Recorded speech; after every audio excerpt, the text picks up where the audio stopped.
উনার আজিমুস শান দরবারে লাখো কোটি শুকরিয়া যে রব্বুল আলামিন আপনি আমাকে অত্যন্ত মায়া করে, মহব্বত করে, ইহসান করে, দয়া করে আশুরাল জুমাটি জামে মসজিদের উদ্যোগে সুন্নি মহাসম্মেলনে কবুল করেছেন। তার জন্য শুকরিয়া তান আওয়াজটুকু বুলন্দ করে উচ্চাজ বলি আলহামদুলিল্লাহ।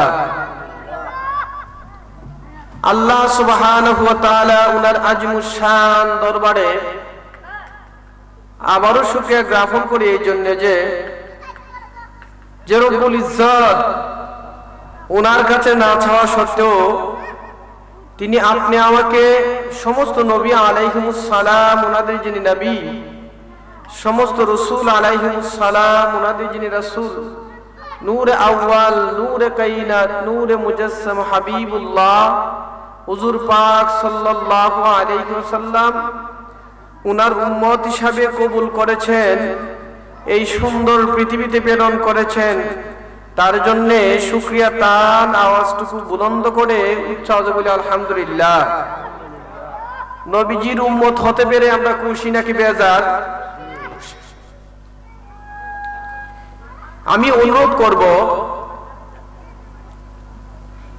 যারা অযথা শাস্ত্রলে বইসে আপনারা গল্প গুজব করতেছেন, এত টাকা খরচ করে আপনারা মাহফিল সাজাইছেন, দয়া করে মাহফিলে চলে আসেন।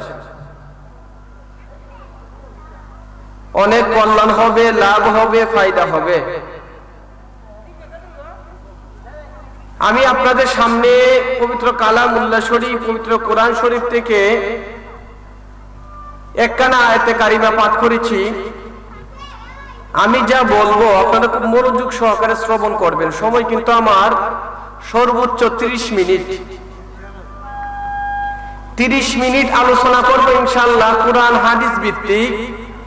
একটা কথাও কোরআন হাদিসের বাইরে বলবো না ইনশাআল্লাহ। এবং যারা শুনবেন আমলের নিয়তে শুনবেন, আমলে বাস্তবায়ন করতে হবে। কি করতে হবে?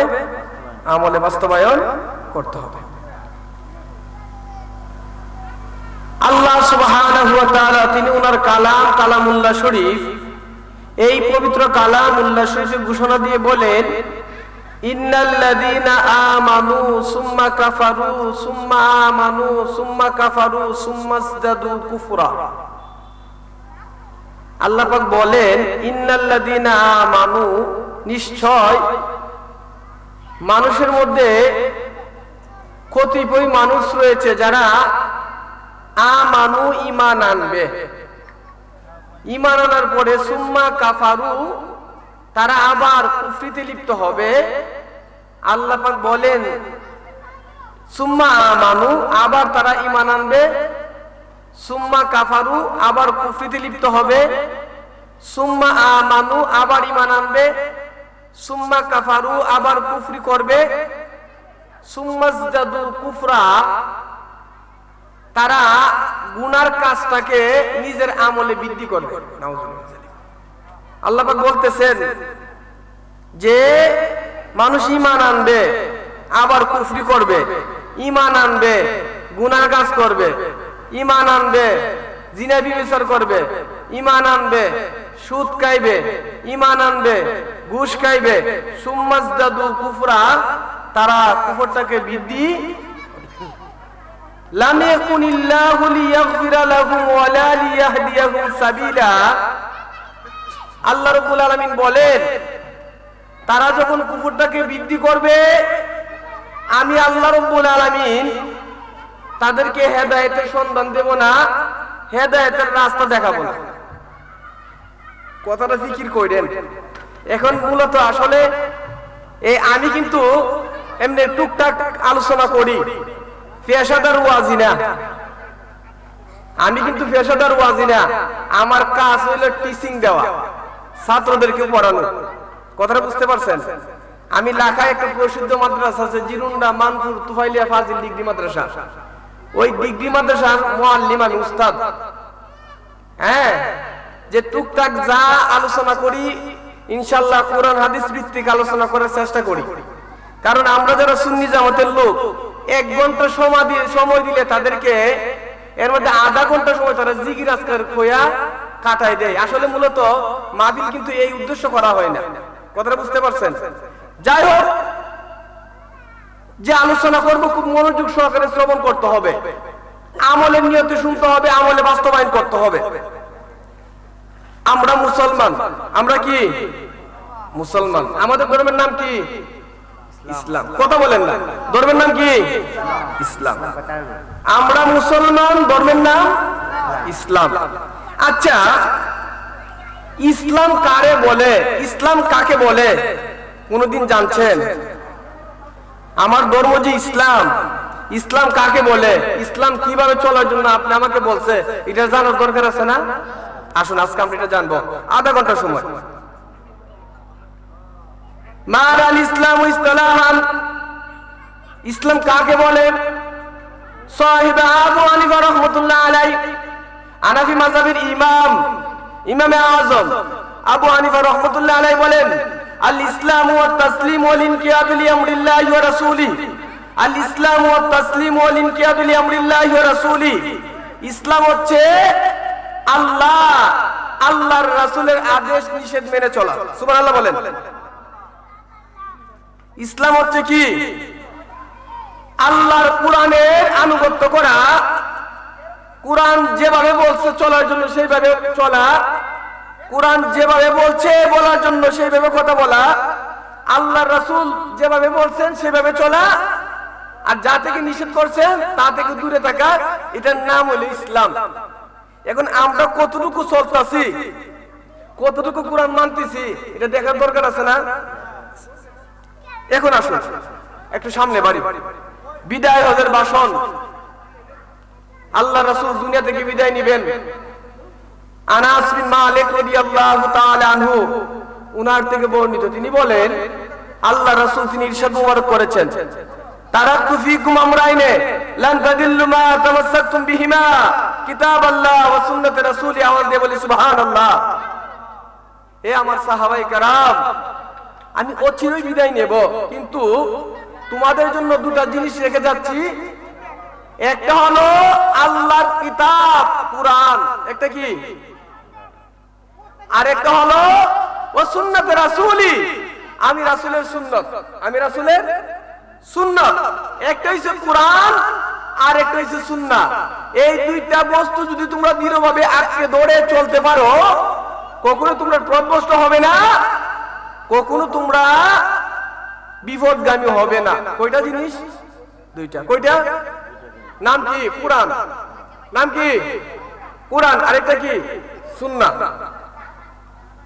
আর ইমামে আযম আবু হানিফা কি বলতেছেন? ইসলাম হলো আল্লাহর আদেশ নিষেধ মেনে চলা। আল্লাহর আদেশ নিষেধ কি মানে? কুরআনে যেভাবে বলছে সেইভাবে চলা। কুরআনে যেভাবে বলছে সেইভাবে নিজের জীবন জিন্দেগি পরিচালনা করা, তাহলে আপনি শান্তি পাইবেন। কেন আমরা শান্তি নাই আজকে, এটা একটা বলবো ইনশাআল্লাহ। এবং আল্লাহর রাসূল যেভাবে বলছেন সেভাবে চলা। এখন আমরা চলতেছি কিনা আমরা দেখব। দেখেন, গাঞ্জা খাওয়া কি? কথা কোনা, গাঞ্জা খাওয়া কি হারাম? কে বলছে? ইসলামী শরীয়ত। কে বলছে? ইসলামী শরীয়ত। কোরআন হাদিসে গাঞ্জা খাওয়া হারাম। আপনি গাঞ্জা খাওয়া হারাম স্লোগান দিচ্ছেন, সুদ খাওয়া হারাম স্লোগান দেন না কেন? নাকি গাঞ্জা হয়ে হারাম সুদ হারাম না? কথা কোনা, গাঞ্জা হারাম সুদ হারাম না? গাঞ্জা হারাম, শাস্ত্র বৈশা বিড়ি নাইতে হারাম না? আপনি একতরফা মুসলমান তো হইতো না কেন? আমরা মুসলমানদের দুরবস্থা, আমার কাছে যেটা ভালো লাগে এটা আমার জন্য জায়েজ। কথা বুঝতে পারছেন? ইসলাম আল ইয়াউমা আকমালতু লাকুম দীনাকুম, ইসলাম পরিপূর্ণ জীবন ব্যবস্থা। ইসলাম পরিপূর্ণ জীবন ব্যবস্থা। খুব মনোযোগ সহকারে শ্রবণ করুন কথাগুলো। এখন আসুন, আল্লাহ পাক কোরআনে কি বললেন? ওমা আতাকুমুর রাসূলু ফাখুযুহু ওয়া মা নাহাকুম আনহু ফান্তাহু ওয়াত্তাকুল্লাহ ইন্নাল্লাহা শাদীদুল ইকাব। আল্লাহ পাক কোরআনে বললেন, ওমা আতাকুমুর রাসূলু ফাখুযুহু, হে পৃথিবীর মানুষ, আমার রাসূল তোমাদের কাছে যা নিয়ে আসছেন তা তোমরা আঁকড়ে ধরো, তা তোমরা কি ধরো? আঁকড়ে ধরো। এবং আমার রাসূল যা থেকে তোমরাকে বারণ করছেন তা থেকে তোমরা বারণ থাকো। এখন কতটুকু বারণ আমরা থাকতেছি? এখানে আসুন একটা হাদিস বলি। আবু যর রাদিয়াল্লাহু তাআলা আনহু قال, হযরত আবু যর রাদিয়াল্লাহু তাআলা আনহু বর্ণনা করেন যে আল্লাহ রাসূল তিনি ইরশাদ মুবারক করেছেন, সালাসাতুন লা ইউকাল্লিমুহুমুল্লাহ ইয়াউমাল কিয়ামাহ, কিয়ামতের মাঠ যেদিন কায়েম হবে তিন শ্রেণীর ব্যক্তির সাথে আল্লাহ পাক কথা বলবে না। কোন শ্রেণীর? কয় শ্রেণীর? ওয়ালা ইয়ানজুরু ইলাইহিম, আল্লাহ পাক তাদের দিকে তাকাইবেন না। ওয়ালা ইউযাক্কিহিম, রাসূলুল্লাহ বলেন তাদের গুনাহ আল্লাহ মাফ করবেন না। ওয়ালা হুম আযাবুন আলীম, তাদের জন্য রয়েছে কঠিন যন্ত্রণাদায়ক শাস্তি। যখন এই হাদিস বর্ণনা করলেন আল্লাহ রাসূল, আবু যর রাদিয়াল্লাহু তাআলা আনহু বলে উঠলেন, খাবু ওয়া খাসিরু মান হুম ইয়া রাসূলুল্লাহ, ওগো আল্লাহ পাকের হাবিব, তাদের জন্য ধ্বংস, তাদের জন্য অধঃপতন, তারা কারা? মানহুম, তাদের পরিচয় কি? ইয়া রাসূলুল্লাহ, আপনি যে বললেন তিন শ্রেণীর ব্যক্তির সাথে আল্লাহ পাক কথা বলবেন না, তাদের দিকে তাকাবেন না, তাদের গুনাহ মাফ করবেন না, তাদের জন্য রয়েছে কঠিন আযাব এবং গজব, তাদের পরিচয় কি ইয়া রাসূলুল্লাহ? আল্লাহ হাবিব বললেন, আল মুসবিলু, আল মুসবিলু, যেই সমস্ত মুসলমান ডাকুর নিচে কাপড় পরে। এখন পুরুষের জন্য ডাকুর নিচে কাপড় পরিধান করা হারাম। গাঞ্জা খাওয়া যেমন হারাম, সুদ খাওয়া যেমন হারাম, জিনে ব্যভিচার করা যেমন হারাম, টেলিভিশনে গান দেখা যেমন হারাম, গীবত করা যেমন হারাম, পুরুষ মুসলমানের জন্য ডাকুর নিচে কাপড় পরিধান করা তেমন হারাম। এখন ইসলাম বলতেছে যে ইসলাম মেনে চলো, কোরআন মেনে চলো, এবং ইসলাম বলতেছে রাসূলুল্লাহকে মেনে চলো। ডাকুর নিচে কাপড় পরিধান করা হারাম, আমি হুজুরের কথা না রাসূলের কথা? নিষেধ কি আমি করলাম না রাসূলুল্লাহ করলেন? কথা বলেন না, কষ্ট হইতেছে নাকি? খুব কঠিন লাগতেছে? কষ্ট নিয়েন না। আসলে আমাদের দেশে তো কোরআন হাদিসের বয়ান হয় না, মেন সমস্যাটা এটা। 1.5 ঘন্টা আলোচনা করব, 10টা কোরআনের আয়াত কইতে পারে না। 1.5 ঘন্টা আলোচনা করব, 5টা হাদিসও বলতে পারে না। এই জন্য আপনারা বুঝেন না। রাসূল বলছে আল মুসবিলু, যারা ডাকুর নিচে কাপড় পরিধান করে, ডাকুর নিচে কাপড় পরিধান করে এমন মুসলমান দেশও আসেনি। এখন কোরআন মানা হইলো নাকি অমান্য করা হইলো? রাসূল মানা হইলো নাকি অমান্য করা হইলো? এখন রাসূলকে অমান্য করে আপনি জান্নাতে যাইতে পারবেন? কোরআন অমান্য করে আপনি জান্নাতে যাইতে পারবেন? সম্ভব না। তারপরে আসুন আল মান্নানু, উপকারের প্রদানকারী ব্যক্তি। ওয়াল মুনাফিকু সিলহাতাহু বিল ফিল খাযিব, ব্যবসাকে চালু করার জন্য মিথ্যা কসমকারী। আল মান্নানু, উপকারের প্রদানকারী ব্যক্তি। আপনি কাউকে উপকার করে পুরা দিতে পারবেন না, ইসলাম এটা নিষেধ করছে আপনাকে। আপনি উপকার করছেন, এর সব চাইবেন কার কাছে? আল্লাহর কাছে। বিনিময় কার কাছে চাইবেন? আল্লাহর কাছে। আল্লাহর বিনিময় দিবে, জান্নাত দিবে। কি দিবেন? জান্নাত দিবেন। এবং ওয়াল মুনাফিকু সিলহাতাহু বিল ফিল খাযিব, ব্যবসাকে চালু রাখার জন্য মিথ্যা কসমকারী। এই দেখেন, আত-তাযীরু সুদুকুল আমিন মান নাবিয়িনা ওয়াস সিদ্দিকিনা ওয়াশ শুহাদা ওয়াস সালিহিন, একজন সত্যিকারের ব্যবসায়ী। আত-তাযীরু সুদুকুল আমিন মান নাবিয়িনা ওয়াস সিদ্দিকিনা ওয়াশ শুহাদা ওয়াস সালিহিন, কিয়ামতের মাঠে নবীজি যেখানে দাঁড়াইবেন, নবী রাসূল যেখানে দাঁড়াইবেন, সত্যবাদীগণ যেখানে দাঁড়াইবেন, ঈমানদারগণ যেখানে দাঁড়াইবেন, একজন সত্যবাদী ব্যবসায়ী সেখানে দাঁড়াইবেন। বুঝতে পারছেন? এখন ব্যবসাকে চালু রাখার জন্য মিথ্যা কসমকারী ব্যক্তি। মনে করেন লাভ করা যায়, লাভ করা কি? ব্যবসায় লাভ করা কি জায়েজ? লাভ করবেন, কারণ আপনার দোকানের ভাড়া আছে, কারেন্ট বিল আছে, মাল আনা নেওয়ার খরচ আছে। কিন্তু আপনি একটা পণ্য কিনলেন, 1000 টাকা দিয়ে কিনে আপনার, এখন কাস্টমারের কাছে আপনি কসম করে বললেন আল্লাহর কসম আমার কিনা ওই 2000 টাকা, এটা সত্য হইল নাকি মিথ্যা হইল? কথা বলেন, সত্য হইল নাকি মিথ্যা হইল? এই ধরনের মিথ্যা কথা বলে ব্যবসা করা হারাম। এই ধরনের মিথ্যা কথা বলে ব্যবসা করা কি হারাম? আল্লাহ রাসূল নিষেধ দিয়েছেন। কি দিয়েছেন? এইগুলা মেনে চললে আপনি ইমানদার। এই হাদিসের আমলগুলা মেনে চললে আপনি কি ইমানদার। কারণ এখন আখিরি জামানা। কি জামানা? আখিরি জামানা। আখিরি জামানার ব্যাপারে অসংখ্য হাদিস আছে। একটা হাদিস আমি আপনাদেরকে বলি,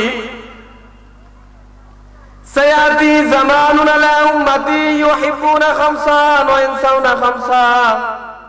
আল্লাহর হাবিব বলেন, এমন একটা সময় আসবে আমার উম্মতের মধ্যে ইউহিব্বুনা খামসা ওয়া ইয়ানসাউনা খামসা, আমার উম্মত 5টা বিষয়কে ভালোবাসবে, 5টা বিষয়কে ভুলে যাবে। রাসূলুল্লাহ বলেন, আখিরি জামানায় একটা সময় আসবে আমার উম্মতের মাঝে আমার উম্মত 5টা বিষয়কে ভালোবাসবে, 5টা বিষয়কে ভুলে যাবে। কি এমন 5টা বিষয় যে রাসূলুল্লাহ বললেন ভালোবাসবে? ইউহিব্বুনাদ দুনিয়া, মানুষ দুনিয়াকে ভালোবাসবে। ওয়া ইয়ানসাউনাল আখিরা, মানুষ পরকালকে ভুলে যাবে। পরকালকে মানুষ ভুলে যাবে। এখন বলতে পারেন, হুজুর কিভাবে ভুলে যাবে?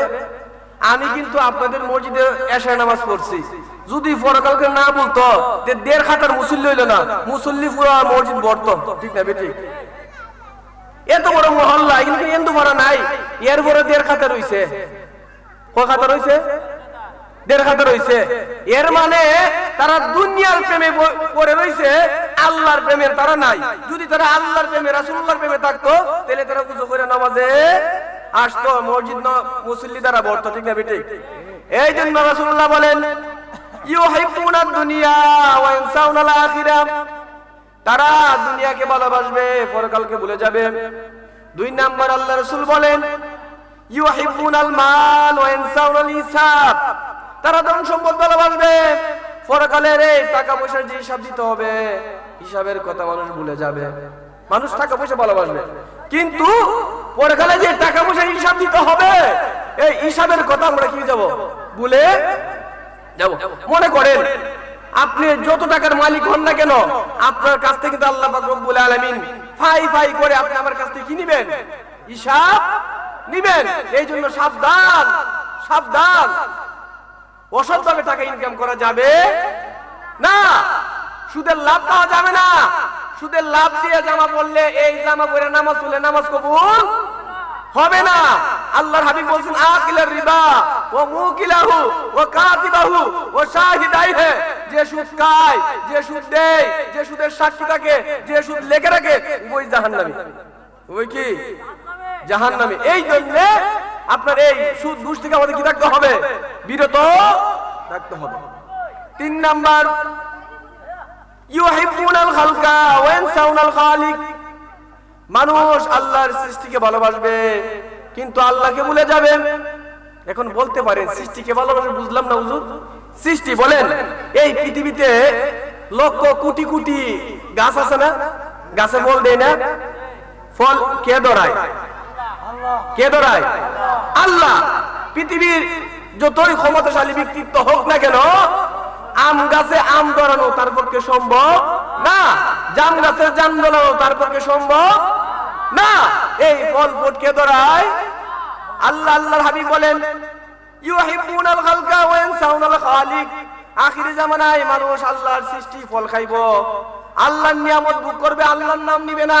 মানুষ খাচ্ছে কিন্তু বিসমিল্লাহ নাই। কিন্তু নিয়ম ছিল, শরীয়ত বলতেছে, ইসলাম বলতেছে, আপনি আমি যখন খাবো ফল ফ্রুট তখন আল্লাহর নাম নিয়ে খাওয়া। কার নাম নিয়ে খাওয়া? এখন আমরা কি এটা আল্লাহর নাম নিয়ে খাই? খুব কম, খুব কম মানুষ আল্লাহর নাম নিয়ে খায়। এই জন্য আল্লাহ রাসূল ভবিষ্যৎবাণী করে গেছেন। 3 নাম্বার, 4 নাম্বার, ইউহিব্বুনাল কাসুরা ওয়া ইয়ানসাউনাল মাকবুরা, আখিরি জামানায় আমার উম্মত বড় বড় অট্টালিকা বানাতে ভালোবাসবে, ওয়া ইয়ানসাউনাল মাকবুরা, 3.5 হাত কবরের কথা মানুষ ভুলে যাবে। ইউহিব্বুনাল কাসুরা ওয়া ইয়ানসাউনাল মাকবুরা, রাসূলুল্লাহ বলেন, আখিরে জামানায় মানুষ প্রতিযোগিতায় নামবে বিল্ডিং বানানোর জন্য, ভবন নির্মাণের জন্য, কিন্তু 3.5 হাত কবরের কথা মানুষ ভুলে যাবে। এমন মানুষ আছে বিল্ডিং করতে বানাতে সে ব্যস্ত, আজান দিচ্ছে তার আজান খানে ঢুকে না, আসে না মাঝে, সে ঘর করতেছে, কিন্তু দুনিয়ার জীবনের চাইতে পরকালের জীবন সর্বোত্তম। কোরআনের কথা, আল্লাহ পাকের কথা। কার কথা? আল্লাহর কথা। এখন বলতে পারেন যে হুজুর তাহলে কি ভবন নির্মাণ করব না? হ্যাঁ, আপনি ভবন একটা কেন 5টা নির্মাণ করেন, কিন্তু আল্লাহর বিধান মেনে, আল্লাহর বিধান মেনে অমান্য করে নয়। 5 নাম্বার, ইউহিবুনা যুনুব ওয়া ইয়ানসাউনা তাওবা। মানুষ পাপ করতে পছন্দ করবে, ওয়া ইয়ানসাউনা তাওবা, মরার আগে তওবা করতে মানুষ ভুলে যাবে। ইমক ভাই কই মারছে? ওই রোডে স্টক করছে। কি করছে? ইউহিবুনা যুনুব, পাপ করতে পছন্দ করবে, আল্লাহর কাছে দোয়া করতে পছন্দ করবে না, নামাজ পড়তে পছন্দ করবে না, সুদ ঘুষ থেকে বেঁচে থাকতে পছন্দ করবে না, সত্য কথা বলতে পছন্দ করবে না। কথাটা বুঝতে পারছেন? হ্যাঁ, মানুষ আখিরি জামানায় পাপ করতে পছন্দ করবে। যদি পছন্দ না করতো 1.5 ঘন্টা 3 ঘন্টা আপনার কি হয়? শাস্ত্রলে বৈশা ছবি দেখায় কাটিয়ে দেয়, কিন্তু নামাজে আধা ঘন্টা সময় আমরা দাঁড়ায় নামাজটা পড়তে পারি না। এর মানে হলো আল্লাহরে দিয়ে আমাদের অন্তরে প্রেম নাই, ভালোবাসা নাই। কথাটা বুঝতে পারছেন? এখন আল্লাহর প্রেমে মত্ত হতে হবে, রাসূলুল্লাহর প্রেমে মত্ত হতে হবে। আমার কিন্তু সময় নাই। হ্যাঁ, বুঝতে পারছেন? লম্বা করবো না, আরেকজন হুজুর আসছে মনে হয়, উনি আলোচনা করবেন। এখন আমার কথা হলো ইসলাম মানে কি? ইসলাম হলো আল্লাহর বিধান মেনে চলা, আল্লাহর রাসূলের তর্জ তরিকা মেনে চলা, হক্কানি রব্বানি ওলি আল্লাহর আদর্শ মেনে চলা। এর বাইরে ইসলাম না। এর বাইরে কি না? ইসলাম না। আপনি মন মতো চলবেন, এটা ইসলামের সাপোর্ট করে না। আপনি কোরআন হাদিস মেনে জীবন জিন্দেগি পরিচালনা করতে হবে। যাই হোক, আলোচনা লম্বা করবো না, দীর্ঘ করবো না। আল্লাহ সুবহানাহু ওয়া তাআলা আপনি আমাকে সবাইকে হায়াতুন নবী, জিন্নাহ নবী, নূর নবী সাল্লাল্লাহু আলাইহি ওয়াসাল্লাম উনার তর্জ তরিকা অনুযায়ী আল্লাহর বিধান পবিত্র কোরআনের নিয়ম নীতি আদর্শ অনুযায়ী চলার তৌফিক দিতেন। সবাই বলেন আমিন।